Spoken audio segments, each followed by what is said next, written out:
In the quiet corridors of General Hospital, where heartbreak is often masked by sterile walls and medical beeps, a silent storm was brewing within Willow. After months of emotional turbulence, manipulation, and blurred loyalties, her world finally imploded the moment she learned the truth about Drew, his clandestine involvement with her own mother.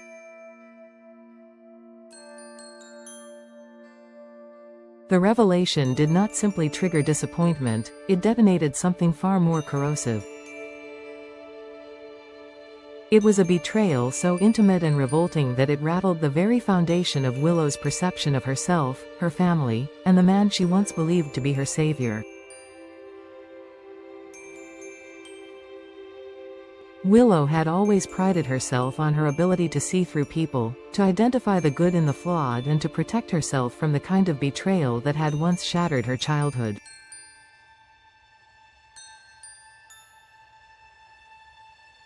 Drew had entered her life with just the right mixture of charm and empathy, promising emotional refuge at a time when her entire identity had been upended by illness and estrangement.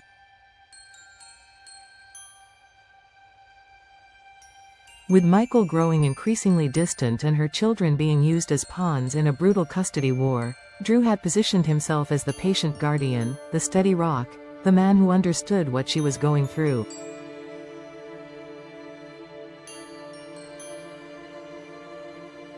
But behind that facade lay a far more sinister truth.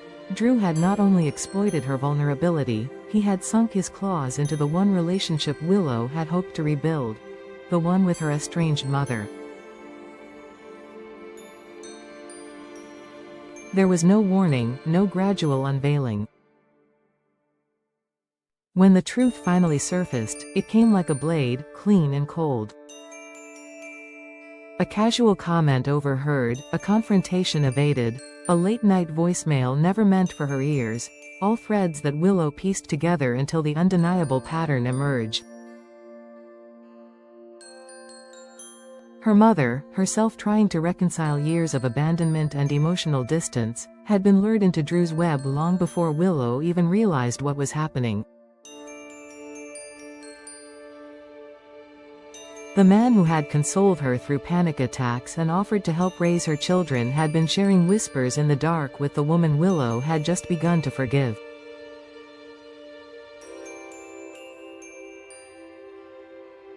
The revulsion Willow felt was not immediate rage, but a sickening sense of humiliation. She had been played. The very instincts she once trusted had betrayed her. And it wasn't just about Drew's betrayal of romantic trust. It was his calculated erasure of boundaries, his ability to gaslight her into believing that their relationship was built on mutual healing rather than his own unchecked desires and schemes.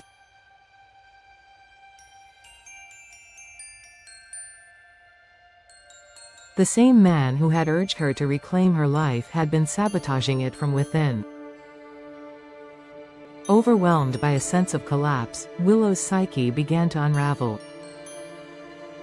The signs had been there, her sudden fatigue, her emotional volatility, the anxious glances cast toward the pediatric ward every time she saw her children from a distance. But she ignored it, pushing herself to be strong for Amelia and Wiley, convincing herself that she could hold it together for their sake. In reality, she was suffocating under the weight of lies, abandonment, and loss. The final collapse came quietly. A missed court appearance, a phone left in a grocery cart, a call from the hospital when she was found disoriented on a park bench. The diagnosis was severe emotional distress and trauma-induced dissociation. Though not permanent, it demanded immediate intervention. Willow was admitted to the psychiatric ward at General Hospital, her name quickly redacted from public visitation lists to preserve her privacy.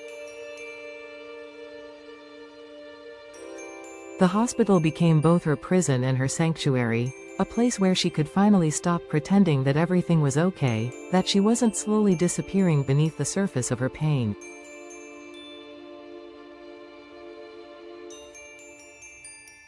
In those quiet hours under fluorescent lights, Willow began to reflect.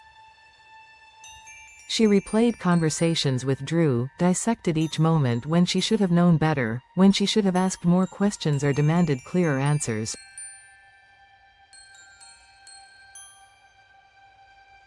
But hindsight, as always, was cruel.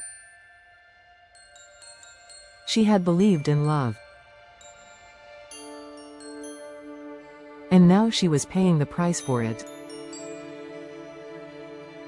What haunted Willow most was not Drew's betrayal, but the realization that she had willingly surrendered the people who mattered most in her life. Her relationship with Michael, though complex and strained, had once been rooted in mutual love for their children.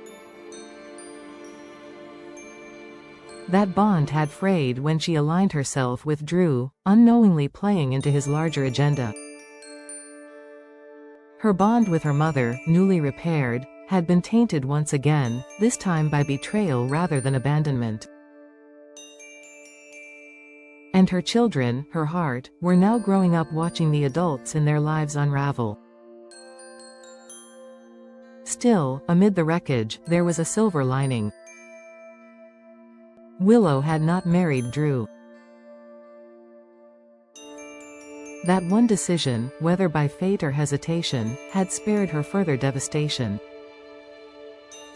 There were no legal bindings, no joint assets to divide, no vows to regret. What remained was emotional fallout, yes, but also the freedom to rebuild. Her time at the hospital, though painful, was also clarifying. With the help of skilled therapists and time away from the chaos of her personal life, Willow began to rediscover who she was before the manipulation, before the deceit, before the crisis of identity.